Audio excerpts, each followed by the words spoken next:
namin sa Senate, nakita yun ng mga senador. Tinanong nila ang Department of Education, totoo ba o hindi totoo na galing sa inyo ang listahan ng 17 billion ng mga classroom construction? So sabi namin sa mga senador, hindi totoo. Hindi namin magagawa yung trabaho namin. Hindi natin masasolve ang classroom backlog kung ganito ang nangyayari. Pwede ba ninyo kaming tulungan? Yung mga senador naman, very helpful sila. Oo, tulungan namin kayo.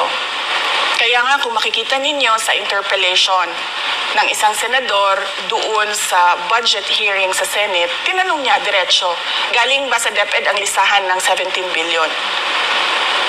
Galing ba sa DepEd ang listahan na inattach doon sa House